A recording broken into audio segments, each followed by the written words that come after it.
Países como Argentina, Venezuela, Estados Unidos y Bolivia han llevado adelante procesos electorales en los últimos años, pero nuestro país ha sido el que más ha utilizado la inteligencia artificial para desinformar. Bolivia Verifica ha encontrado 16 contenidos en primera y en segunda vuelta de las últimas elecciones que han utilizado la inteligencia artificial para poder desinformar o generar contenido falso en esta época electoral.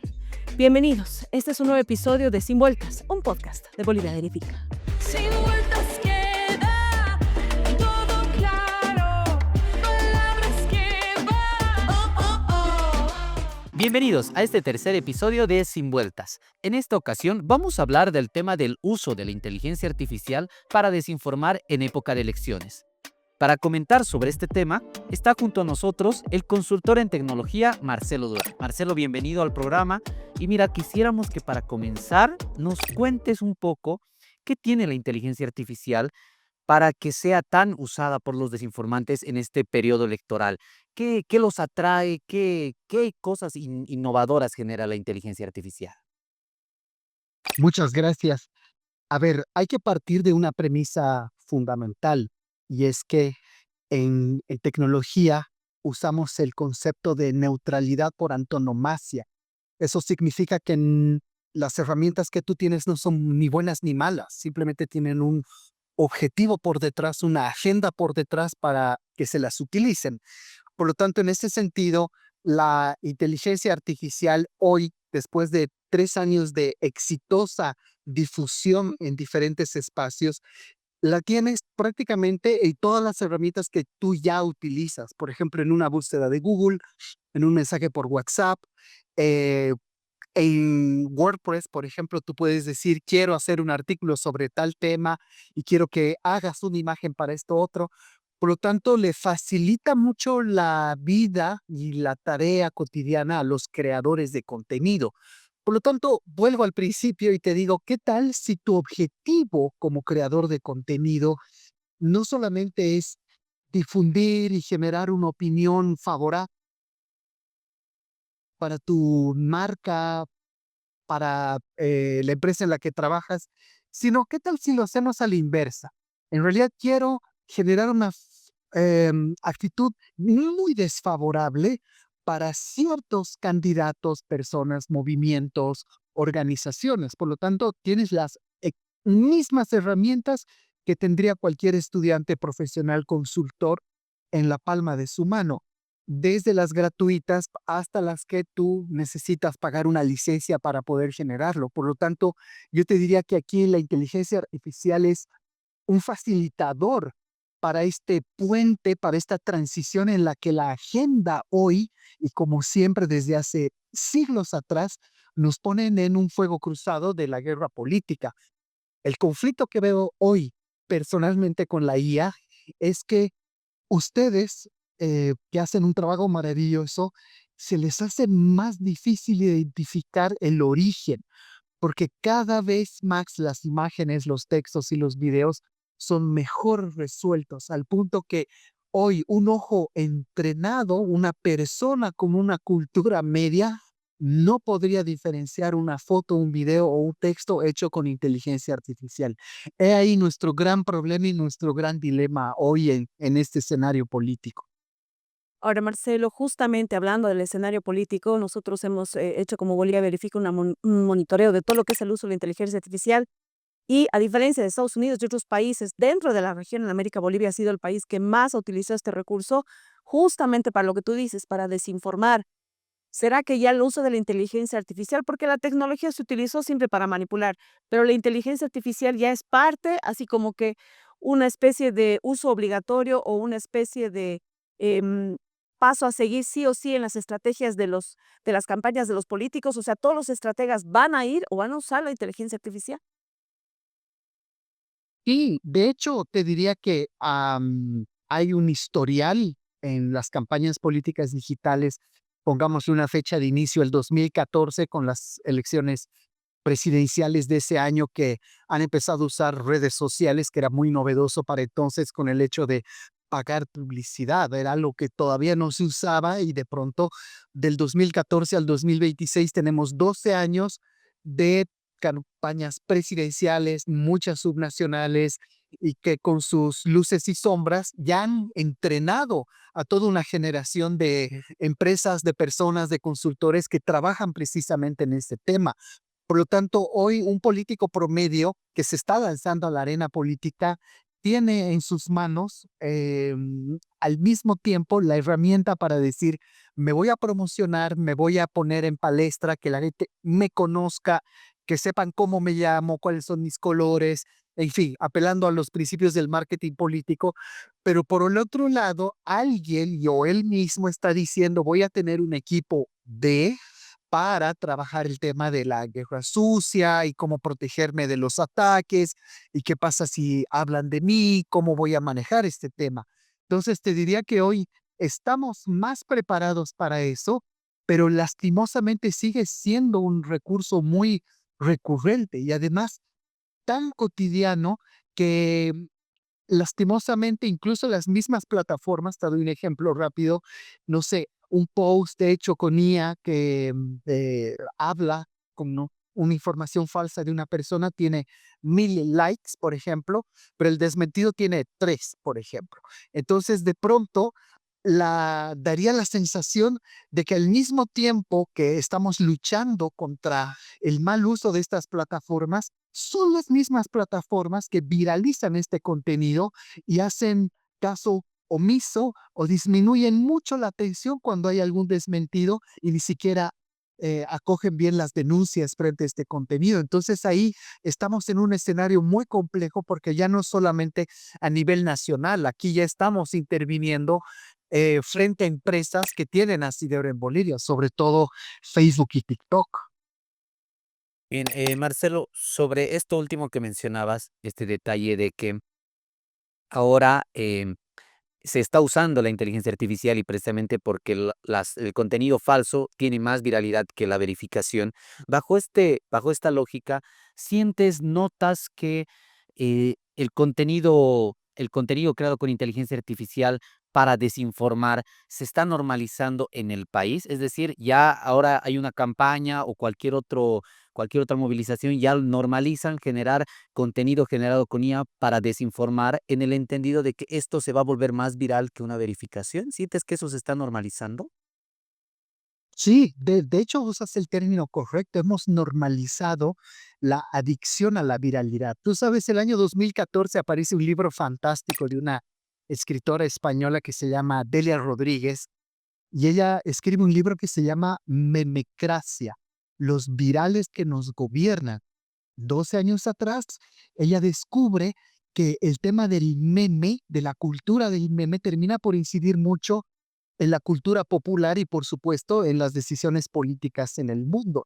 Y ella escribe el libro, digamos, pero con mucha razón empieza a descubrir que buena parte del meme no solo es el contenido, sino nuestra propia adicción como usuarios digitales de compartir, de dar un punto de vista, de amplificar este mensaje. Por lo tanto, si tú le agregas el factor desinformación a una cultura que de por sí vive en una memecracia, está acostumbrada a informarse por imagen, 2 líneas o un video de 10 segundos o un artículo donde solo leyeron el titular, si tú a eso le cambias unas palabras y la haces ver como si fuera real, pero estás introduciendo un mensaje distorsionado, con alguna falacia o abiertamente falso, la tasa de llegada de ese mensaje es muchísimo mayor que a un mensaje bien armado, a un desmentido.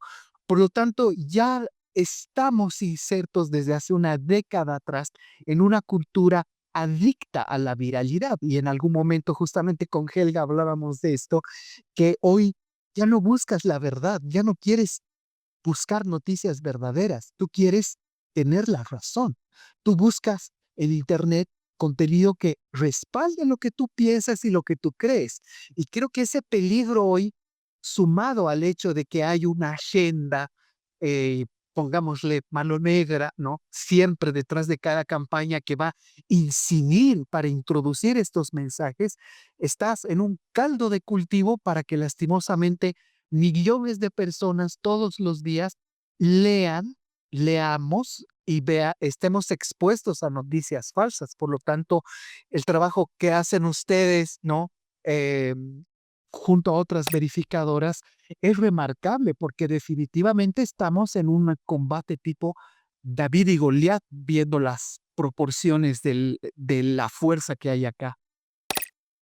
Marcelo, estamos hablando justamente, lo decía aquí tu tocayo, que justamente la inteligencia artificial se vuelve como la herramienta más usada para desinformar. Pero hemos visto nosotros en algunos casos en Bolivia Verifica, en las verificaciones que hemos hecho en las subnacionales, que la alteración o manipulación tecnológica, por ejemplo, de imágenes y videos, también se utiliza para engañar. Yo te quiero hablar de un ejemplo, te lo hemos enviado más temprano para que lo puedas ver, lo vamos a poner en pantalla también. Nosotros hemos hecho la verificación de unas fotografías de un candidato a la gobernación en Sucre, perdón, en Chuquisaca, el señor Luis Arias, Exacto. quien ha publicado unas fotografías de una concentración de él y de su candidato a la alcaldía en ese municipio y las fotografías, según las denuncias que nos habían hecho o los reclamos o las solicitudes de verificación de algunos usuarios, habrían sido manipuladas digitalmente para que se vea una concentración masiva. Entonces, en este caso, por ejemplo, estamos hablando de un candidato de un equipo de comunicación que ha utilizado la tecnología para engañar a la gente, para simular una gran concentración de apoyo a un grupo de candidatos que nosotros hemos podido detectar no solamente con el uso de la misma inteligencia artificial, sino también utilizando otros recursos periodísticos. ¿Cómo ves tú, digamos, este ejemplo, que en realidad más que para decir, o sea, es una forma de desinformar, es cierto, pero no busca el desprestigio, sino también busca generar una sensación falsa para favorecer un candidato?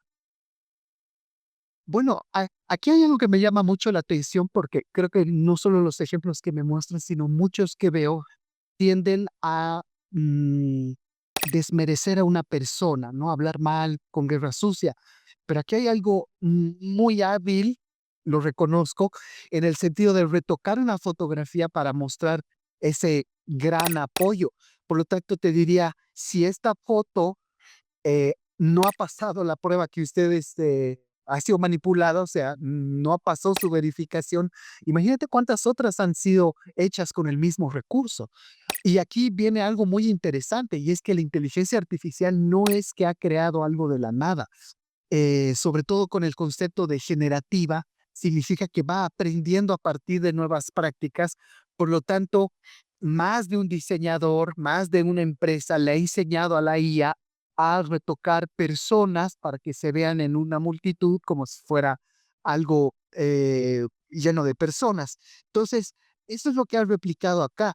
Entonces, creo que este es un buen ejemplo de cómo puedes em, identificar malas prácticas en el marketing político, desde retoques que se hacen los propios candidatos para las fotografías hasta las falacias discursivas que ellos van a ir utilizando en su campaña. Por lo tanto, este es lastimosamente un mal ejemplo de cómo un candidato se presenta frente a su audiencia, distorsionando una realidad. Bien, Marcelo, ahora yo te quería preguntar, mencionando y citando otro ejemplo que tenemos, esta vez hemos detectado en 3 ocasiones que han usado sí inteligencia artificial, pero más allá del contenido que han creado, que evidentemente te dabas cuenta que era inteligencia artificial, era una voz robótica, las imágenes estaban sobreactuadas, es decir, hacían movimientos robóticos. Fuera de eso, sí han lanzado denuncias, es decir, han usado la inteligencia artificial como una fachada para generar viralidad, es decir, en el entendido de que el algoritmo va a tomar que es IA y que hay gente que busca la IA, entonces les va a dar ese contenido, pero bajo esa lógica han disfrazado un mensaje falso, ¿no? Han asegurado que X candidato está usando recursos públicos, X candidato está haciendo colectas solidarias vendiendo comida. Entonces, ahora, estos casos particulares hemos identificado principalmente en Santa Cruz. ¿Tú notas que es tal vez otro método que ya igual lo están normalizando para llegar rápido a la gente usando la IA, pero instaurando por debajo estas narrativas engañosas? Y de hecho, has usado una palabra clave y es algo que genera mucha viralidad en estas plataformas y es el tema de la denuncia. La denuncia es un recurso poderoso porque de alguna manera estamos siempre en el tema digital entre el anonimato, ¿no? Y la supervigilancia. Por lo tanto, las denuncias hoy nos permiten poder poner temas en agenda. O sea, la ciudadanía tiene el poder en sus manos para poder hablar de sus autoridades. Ahora, ¿cuán fehaciente y verificable es la denuncia? Entonces, en este caso, en un contexto político, obviamente la denuncia puede ser fabricada, puede ser distorsionada a partir de un hecho que puede ser más o menos subjetivo. Tú le puedes dar una luz, ¿no? Hacia dónde quieres que se dirija.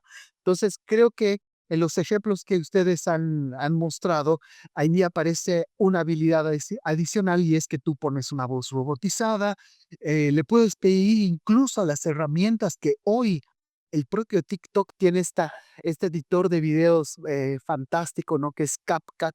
Tú le puedes decir, quiero una escena de gente caminando que dure 8 segundos y que sea en plano medio. Y te lo voy a fabricar.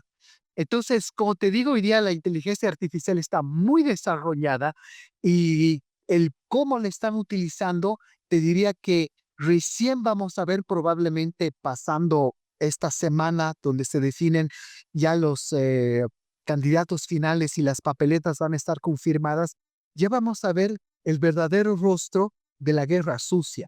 Entonces, creo que en ese sentido, estos ejemplos y ya muy desarrollada, muy profesional en el uso de la IA para este objetivo. Marcelo, enseguida seguimos hablando de inteligencia artificial contigo porque todavía tenemos muchas cosas más que decir. Vamos a tomarnos un minutito aquí en Sin Vueltas para conocer a un poquito de lo que es la alfabetización mediática. Un minutito y enseguida volvemos. Sin vueltas queda todo claro. Oh, oh, oh. Tu contraseña es tu primera línea de defensa. Si tienes 1, 2, 3, 4, 5, 6 o contraseña 1, un hacker te está robando en este momento. Crea una supercontraseña. Debe tener por lo menos 12 caracteres, mezclar mayúsculas, minúsculas, números y símbolos. Usa un gestor de contraseña, no tu memoria. Y este es tu superpoder: la autentificación de 2 pasos. Es un código extra que se pide después de tu clave. Si el ladrón consigue tu contraseña, aún necesita el celular. Activa el código de 2 pasos en tu email, tus redes sociales y en las aplicaciones bancarias. Un minuto de esfuerzo que te puede salvar años de dolores de cabeza. Ponle un escudo doble a tu vida digital. Ahora sí, continuamos hablando. Estamos con Marcelo Durán, él es experto consultor en tecnologías. Marcelo, tú estabas hablando de un tema que es súper importante. La tecnología como tal no tiene un propósito malo, un propósito cruel, un propósito de destrucción por detrás. Simplemente es quien la utiliza, quien acude a la tecnología, la que finalmente le coloca o no los propósitos. Ha habido demasiada polémica acerca de la presencia, el crecimiento, el desarrollo de la inteligencia artificial, no solamente en Bolivia, sino en todo el mundo. La gente aquí piensa que la inteligencia artificial puede sustituir trabajos, que la inteligencia artificial puede terminar matando a los hombres. O sea, hay muchas teorías acerca del desarrollo de una tecnología que es la inteligencia artificial, que seguramente no va a frenar. ¿Cuán de cierto hay en todo esto y hasta cuándo o dónde está el límite entre la inteligencia artificial y lo que finalmente es el producto o el desarrollo de las personas, y en qué momento se puede hacer, digamos, un balance entre ambas para que la gente entienda que la tecnología per se no es mala, sino quien la maneja es el que le da el objetivo, el fin final? Bueno, tocas un tema crítico, porque creo que en algún momento, en los últimos años, ha habido un fuerte énfasis en tecnologizar a la juventud especialmente, y en espacios de colegio, ¿no? Dotándoles de internet, computadoras, teléfonos, y la pandemia, sobre todo, ha sido un proceso que ha acelerado muchísimo este aspecto, tanto en la educación media como en la educación superior, y ni qué decir en los ámbitos laborales, para poder trabajar a distancia y mejorar la banca digital. En fin, nos hemos visto fascinados por todas estas posibilidades de una sociedad que en algún momento te dijeron, a esto vamos a llegar. Pero, por otro lado, esta misma tecnología hoy está en un dilema, que es justo lo que tú dices, el balance, y es, vas a exactamente para qué la vas a utilizar. Y algo que me preocupa les cuento un poco de lo que he hecho en los últimos años, dar clases en las universidades. Es que muchos profesores dicen, yo no quiero que los alumnos hagan resúmenes con inteligencia artificial o que hagan sus tareas. Bueno, es debatible, pero yo he encontrado alumnos que le preguntan a la IA cómo hablarle a una chica o que cómo pedirle permiso a tu papá para salir o escribe un texto para hablar con tal persona y tú dices, qué curioso porque estás dejando la persona, tu humanidad, tu esencia, tu alma, la estás entregando para que una herramienta copie y pegue eh, palabras que van a caer bien del otro lado. Entonces, ahí sí veo un peligro potencial en el sentido de que creo que hay tareas en las que sí nos van a facilitar el trabajo, sí vamos a poder desarrollar operaciones, no cálculos, planillas de Excel, hacer en temas de periodismo de investigación, por ejemplo, cosas muy buenas, pero en algún punto la generación de hoy, los vamos a llamar alfas, que han nacido en el 2010 en adelante, se están enfrentando a un dilema en el que ya no hay personas. Y creo que ese dilema es entre esta persona puede ser reemplazada por una IA, no como una idea abstracta, sino concreta, como la persona detrás de la computadora puede ser mi profesor Marcelo o podría ser también una IA sin ningún problema. Y al mismo tiempo están enfrentándose hoy al dilema del lenguaje, que hoy, aunque creamos que vivimos en una sociedad con una amplia libertad de expresión, al mismo tiempo el algoritmo nos está predeterminando qué puedes decir y qué no. Lo mismo, me sorprende mucho hoy ver jóvenes que dicen el pintor austriaco, ¿no? O dicen desvivir, ¿no? A cosas que tú dices, oye, estas son palabras fuertes, hay que mencionarlas. Pero hoy el algoritmo, para evitar que tu contenido sea bloqueado o baneado y que no tengas viralidad, lo que hablábamos antes, resulta que estás supeditado y uniformizando tu gusto y tu percepción del mundo. Entonces creo que la IA es un componente adicional en algo mucho más complejo y es que las nuevas generaciones están dejando de pensar gracias a que el algoritmo les está diciendo exactamente qué tienen que decir y cómo decirlo en un mundo digital. Perfecto. Marcelo, mira, sobre esto último que mencionas, bueno, me preocupa un poco, ¿no? El tema de que los jóvenes no están llegando ya a razonar y creo que esto entra, si bien el algoritmo y la inteligencia artificial no es que están buscando, no creo que estén buscando que no piensen, ¿no? Sino amparados en ayudarles en todo, en personalizar todo, los están metiendo, ¿no? A estas burbujas, eh, a estas burbujas, ¿no? Burbujas digitales, pero también amparados en cámaras de eco. Bajo esta lógica, ¿cómo tú recomendarías que los jóvenes, que las personas que usan inteligencia artificial puedan protegerse, puedan evitar que la inteligencia artificial ya se apropie de su personalidad, que puedan llegar ellos a seguir pensando, a poder usarla como un colega, como una asistente como debe ser, y no así como alguien que ya resuelve todo, ¿no? Y prácticamente les quita el tema de razonamiento. ¿Cómo pueden protegerse? Esa es la pregunta clave, porque te diría que en algún momento sentía que había una falta de regulación y que de pronto estas herramientas, bajo una lógica de mercado, de economía de atención, monetizan tu atención y bueno, pero creo que el punto de inflexión donde sí lo he visto de cerca y además con ejemplos muy buenos, tiene que ver con el control parental. Eso significa involucrar a los padres en el proceso formativo de sus hijos, no en el sentido de decirles quiten el teléfono a sus hijos o no internet, ¿no?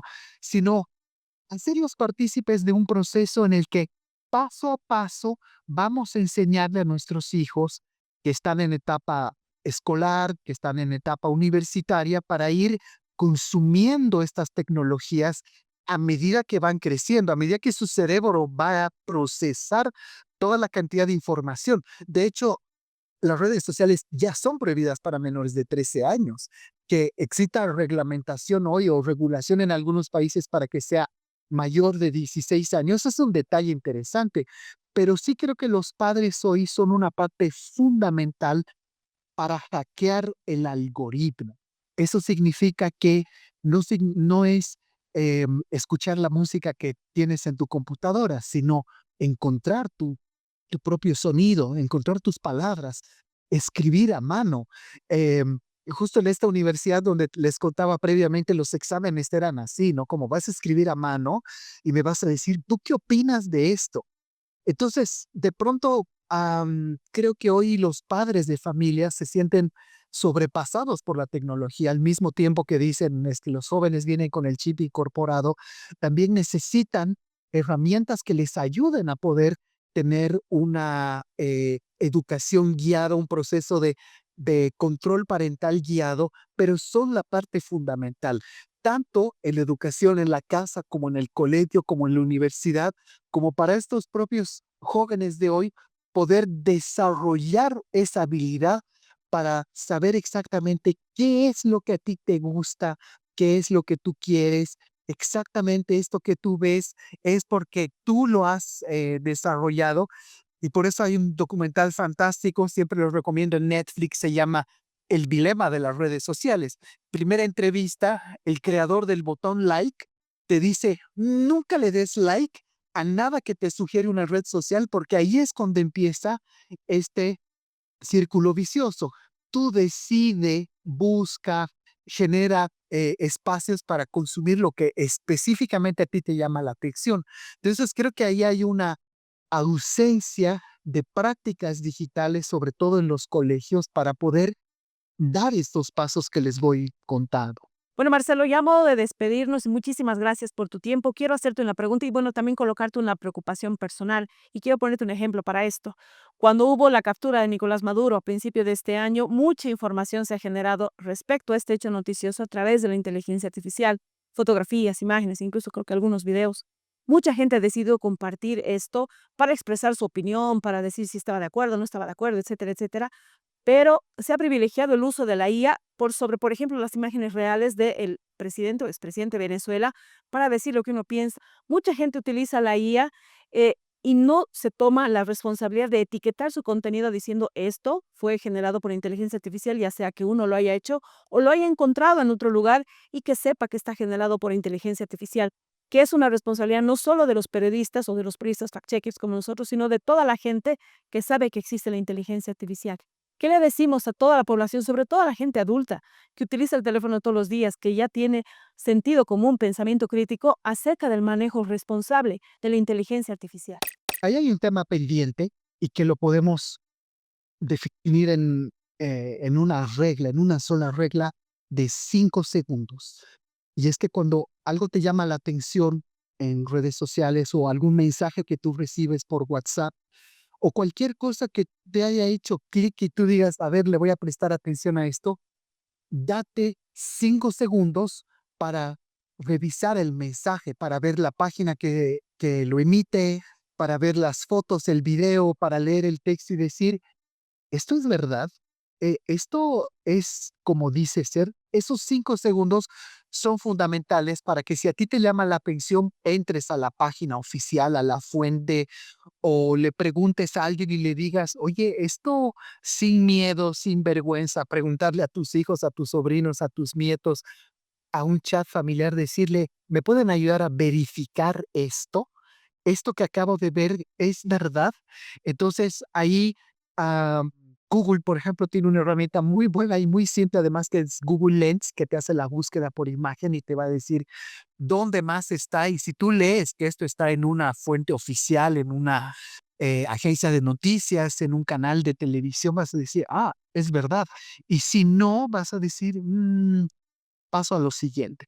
Entonces, creo que son 5 segundos hoy para poder dejar de hacer ese scroll permanente y detenernos solamente en lo que nos interesa y decir, me gusta, me interesa, esto me llama la atención, pero necesito 5 segundos para verificarlo. Ayúdenme. Esa es una regla fundamental. La hemos empezado a impartir internamente también con mi familia, con gente que conozco, y nos ayuda mucho, porque yo por estar aquí no significa tampoco que yo soy infalible.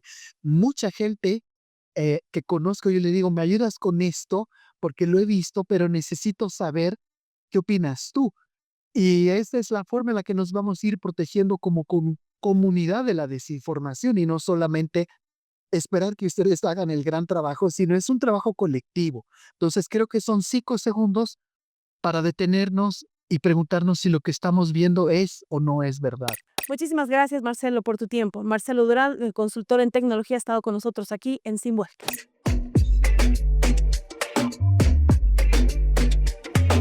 A menos de un mes de las elecciones subnacionales, la guerra sucia está creciendo a través de cuentas falsas que buscan desprestigiar a los candidatos. Entérate de esta y otras tendencias en la cápsula del Observatorio de Desinformación Electoral. Hola, esto es Observadores de Tendencias, un espacio en el que te contamos cuáles son los bulos de la semana, cómo actúan los protagonistas de la desinformación y quiénes son los más afectados. Se intensifican las campañas en todo el país, pero no solo son mensajes que destacan los atributos o promesas de los candidatos, también se están intensificando los ataques personales. Y esta es precisamente la tendencia de desinformación que detectamos en la tercera semana de febrero. Fotos, videos y citas fuera de contexto están instalando narrativas de desinformación que alimentan la guerra sucia, una estrategia muy común en los procesos electorales que busca sembrar dudas sobre la integridad o competencia de los adversarios y, claro, incidir en el voto. El Observatorio de Desinformación Electoral de Bolivia Verifica detectó 10 contenidos virales. De estos, 8 resultaron falsos y 2 engañosos. Y otro dato. Solo en enero, el 80% del contenido monitoreado se trató de alusiones o denuncias en contra de candidatos o personas relacionadas. La mayoría de este contenido circuló por Facebook en un 65% y TikTok con el 24%. También se identificó que más del 50% de los contenidos monitoreados eran impulsados por narrativas de odio. Una de las estrategias de las cuentas desinformantes fue utilizar la imagen corporativa del Tribunal Supremo Electoral para reportar inhabilitaciones de algunos candidatos, por ejemplo, del aspirante a la gobernación de Santa Cruz, Juan Pablo Velasco. La cuenta Bolivia News Network difundió un video en TikTok donde precisamente se refería de manera falsa a la inhabilitación de Velasco. También en Santa Cruz, otro personaje que estuvo en el ojo de la desinformación fue Mamen Saavedra, candidato a la alcaldía por la agrupación Voz. En este caso, cuentas desinformantes se valieron de la inteligencia artificial para manipular la voz de presentadores de conocidos programas de televisión como Detrás de la Verdad y Fama, Poder y Ganas. En un primer video que circuló en TikTok, se acusó al candidato de que estaba blanqueando recursos de campaña mediante kermeses en barrios. En otro video identificado también como falso, se escucha al presentador José Pepe Pomacuzzi asegurar que Mamen Saavedra evita el contacto físico con sectores populares. En ambos casos, el análisis técnico de Bolivia Verifica logró determinar que estos videos fueron manipulados y por lo tanto son falsos. También es importante recordar que en los procesos electorales algunos candidatos caen en la desinformación. Por ejemplo, en entrevistas emiten datos falsos, especialmente cuando hablan de sus promesas. En tiempos electorales, tu mejor defensa es la duda. No te dejes engañar. Y sigue nuestros análisis cada semana en la página de Bolivia Verifica y aquí, en Observadores de Tendencias. ¿Y tú qué opinas? ¿Cuánto afecta o no la inteligencia artificial, lo que se produce a través de la inteligencia artificial en tu día a día, pero sobre todo en las decisiones que tienes que tomar cuando vas a ejercer tu voto? Queremos leerte en los comentarios y queremos agradecerte una vez más por habernos acompañado en este episodio. Hasta la próxima. Sin vueltas que